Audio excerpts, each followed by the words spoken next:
Terre d'Eure-et-Loir, qu'est-ce que c'est? C'est une association qui regroupe des producteurs artisans de l'Eure-et-Loir, des restaurateurs, des magasins de produits du terroir et puis des traiteurs. Donc, tout ça pour faire connaître au mieux les différentes productions qu'il peut y avoir sur notre département. Terre d'Eure-et-Loir, donc la marque a été créée en 2002 par la Chambre d'agriculture et puis le conseil départemental. Et l'association, elle a été créée en 2009 pour organiser et pour que ce soit plus que la Chambre d'agriculture qui gère l'association.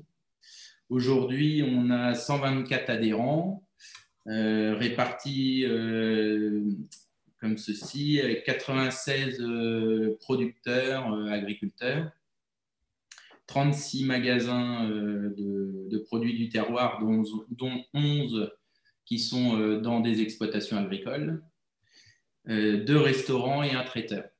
La marque s'adresse principalement, enfin, s'adresse aux agriculteurs avant tout pour pouvoir faire connaître nos productions, nos diversifications.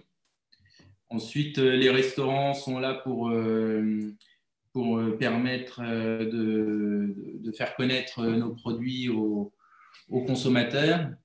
Et donc, les restaurants qui adhèrent, ils doivent travailler avec un certain nombre de producteurs.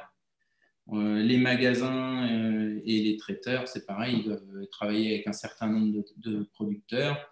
Et les magasins sont le relais relais commercial de nos produits. Voilà. Et la marque est là pour garantir une origine locale des produits au travers des matières premières que l'on cultive dans nos exploitations. Au fond, pourquoi cette nécessité de cette marque? Et puis aussi une question subsidiaire. J'ai vu dans une petite vidéo qu'il y avait plein de pays qui étaient marqués. Et puis je note que vous insistez beaucoup sur la dimension départementale. Est-ce qu'il y a une histoire avec ça? Est-ce qu'il y a une explication pour laquelle vous insistez sur la marque départementale plus que sur les pays, la diversité des paysages, peut-être aussi derrière ce qu'on voit? Les pays, vous voulez parler de ce qu'on peut voir sur le logo? Oui, oui. Oui. Je vois bien le vôtre. Je ne sais pas, tout autour, il y a 5 ou 6 noms, n'est-ce pas? Il y a marqué Chartres, Beauce, Dunois, Drouet et Perche. C'est les différentes petites régions qu'il y a en Eure-et-Loir. Au début, je pense qu'à la création, ça avait une certaine importance pour les créateurs pour essayer d'unifier toute l'Eure-et-Loir et ne laisser personne de côté. Aujourd'hui, ça a un petit peu moins, je pense que ça a un petit peu moins d'importance, même si on aime notre territoire. Donc, mais aujourd'hui, c'est vraiment une marque pour promouvoir l'ensemble de l'Eure-et-Loir.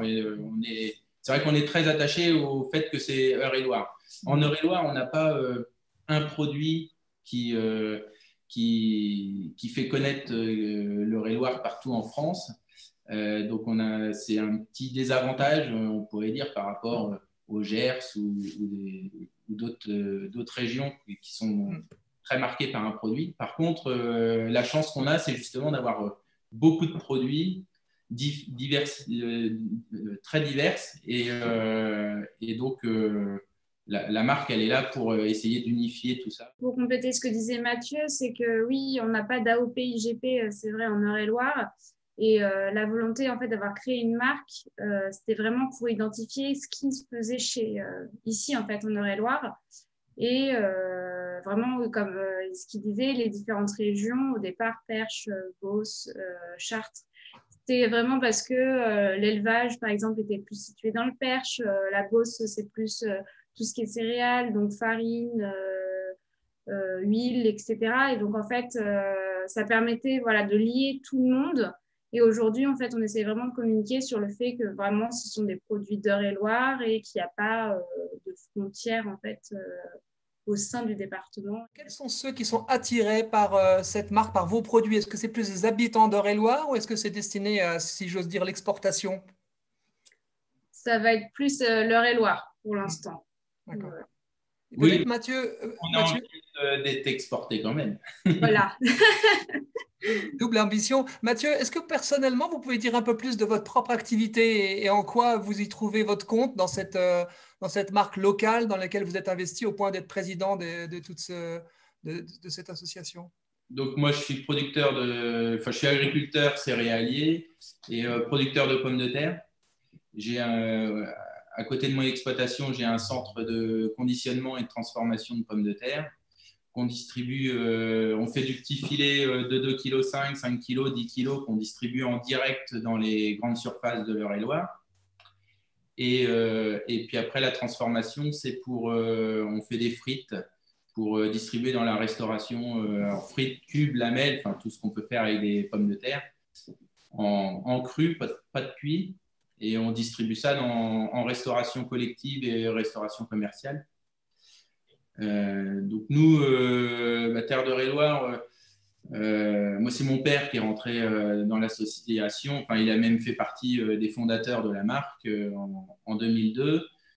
Ça nous a permis de rentrer dans les différentes grandes surfaces de l'Eure-et-Loir et de vraiment nous développer comme on est aujourd'hui. Et votre production de pommes de terre, elle est reconnue comme ayant quelle qualité au-delà du circuit court, je pense, et peut-être de ce que vous pouvez trouver en termes d'organisation? Est-ce que vous êtes reconnu pour la qualité? Comment vous vivez ça? J'espère qu'on est reconnu pour la qualité. Hein. On vous le dit? Nous, on travaille beaucoup pour la restauration. On essaye de faire le meilleur produit possible. Et c'est le même produit que l'on met au restaurant qu'en grande surface. Donc, on essaye de faire en sorte qu'il y ait une qualité. On travaille beaucoup sur la qualité gustative, du coup. Après, malheureusement, les gens aujourd'hui ils achètent beaucoup au visuel, ce qui est normal. On ne peut pas tout goûter dans un magasin. Surtout des pommes de terre crues, c'est pas top. Donc sur le visuel, on n'est pas toujours au top, mais ça ne veut pas dire que la pomme de terre à l'intérieur n'est pas bonne. Mm-hmm. Et d'ailleurs, c'est pour ça que nous, on a développé un atelier d'épluchage. Hein, c'est parce que on sentait bien que sur le visuel, on était un petit peu moins bien. Ça, c'est parce que c'est dû à notre terroir aussi.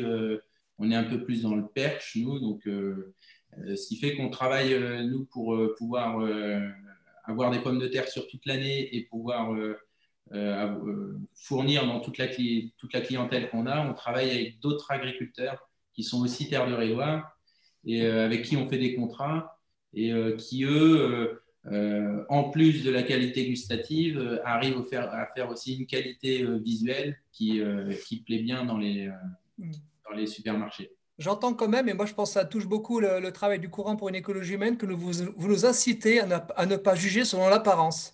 Ouais. Et tout un travail sûrement d'éducation.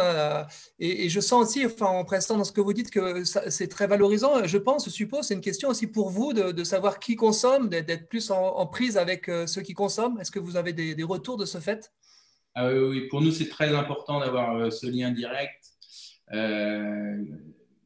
Alors, avec le consommateur, réellement, on ne l'a pas parce qu'on travaille avec les GMS au milieu, mais on fait des animations dans les magasins pour rencontrer le client. Et le meilleur retour que l'on ait, c'est de travailler avec les restaurateurs qui, eux, ont le retour tout de suite du consommateur et qui nous disent… c'est sûr que c'est très valorisant quand un restaurant, si vous connaissez Chartres, un restaurant comme le Grand Monarque vous achète vos pommes. Je suis passé devant hier avec Pierre, on est passé devant le Grand Monarque. Malheureusement, on ne peut que y passer devant. Pour l'instant, on ne peut pas s'arrêter. Mais nous, on attend que ça. C'est la restauration collective, la restauration commerciale, c'est 30% de notre chiffre d'affaires. Donc, en ce moment, c'est un peu compliqué.